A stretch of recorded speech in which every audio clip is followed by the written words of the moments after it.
하나님의 말씀을 보겠습니다. 느헤미야 11장 10절에서 21절입니다.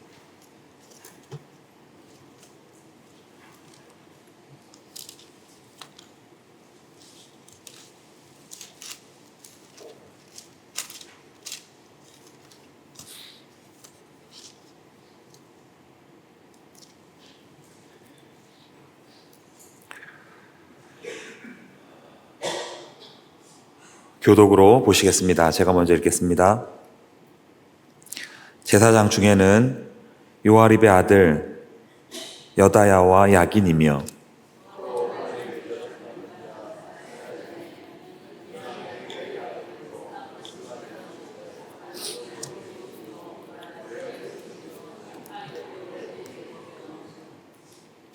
또 전에서 일하는 그들의 형제니 모두 820명이요 또 이디야이니 그는 여로함의 아들이요 블라야의 손자요 암시의 증손이요 스가랴의 현손이요 바스울의 5대 손이요 말기야의 6대 손이며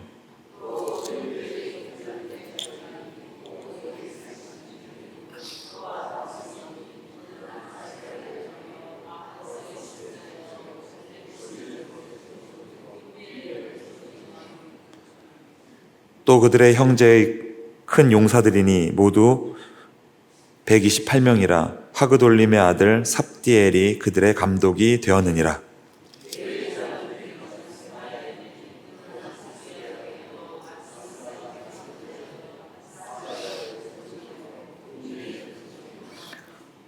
또 레위 사람의 족장 삽부대와 요사바디니 그들은 하나님의 전 바깥 일을 맡았고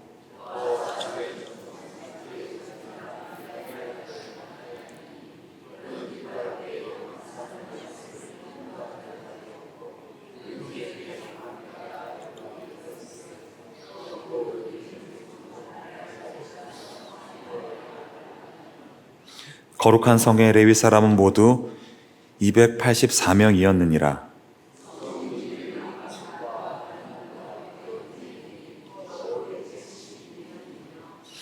그 나머지 이스라엘 백성과 제사장과 레위 사람은 유다 모든 성읍에 흩어져 각각 자기 기업에 살았고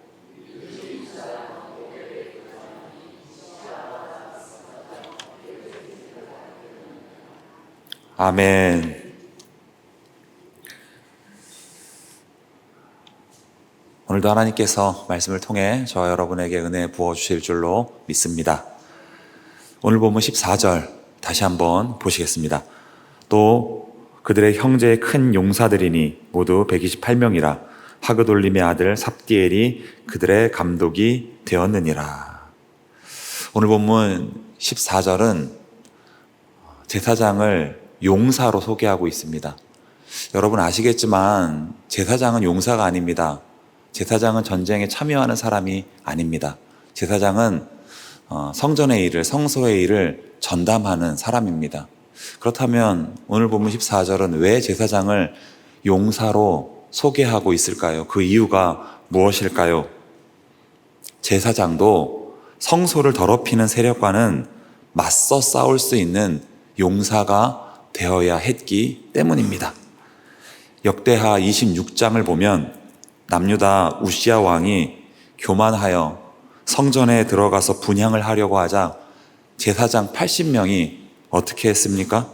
우시야 왕의 뒤를 따라 들어가서 우시야 왕이 성전을 더럽히지 못하도록 그 앞을 막아 섰습니다.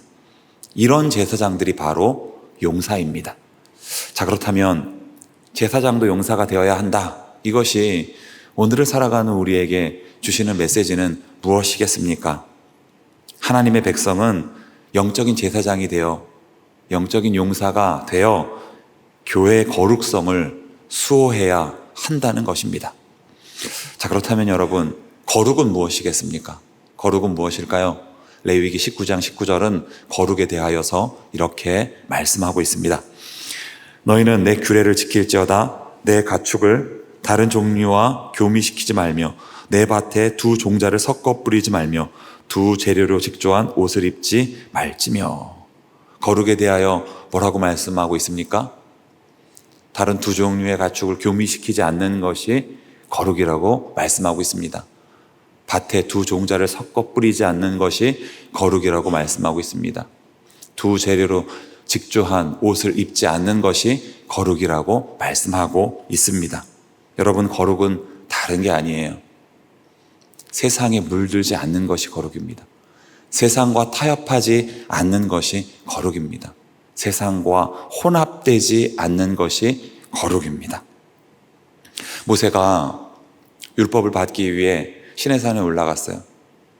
지도자 모세가 눈앞에서 사라지게 되자 이스라엘 백성들은 불안해지기 시작했습니다.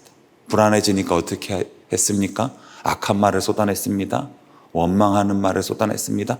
불평하는 말을 쏟아냈습니다. 모세는 도대체 어디 간 거냐? 빨리 모세를 데리고 와라.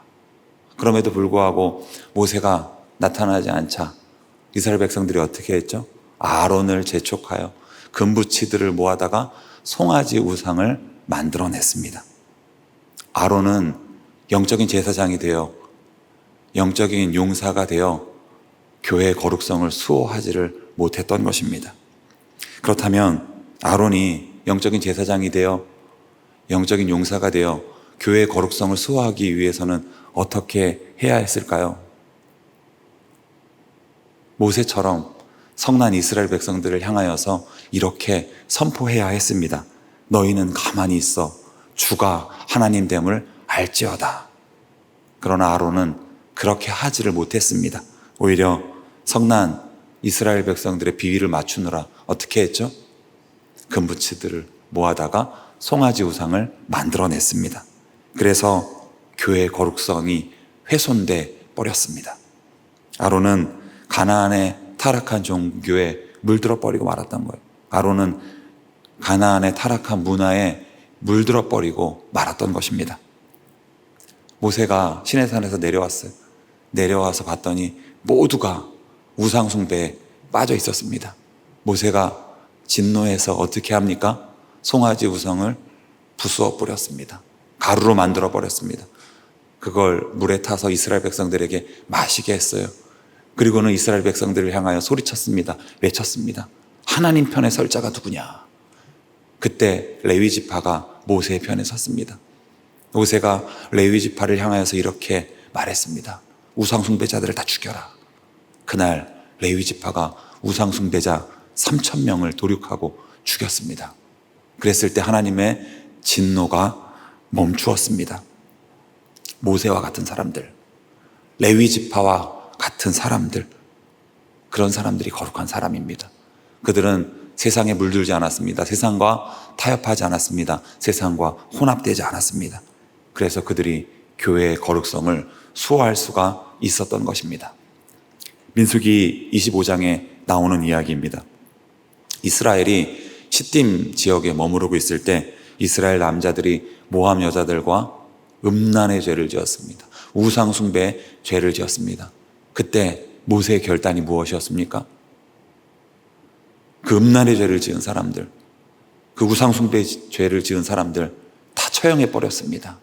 그러던 와중에 한 이스라엘 남자가 한 미디안 여자를 데리고 장막으로 들어갔어요. 왜 들어갔을까요?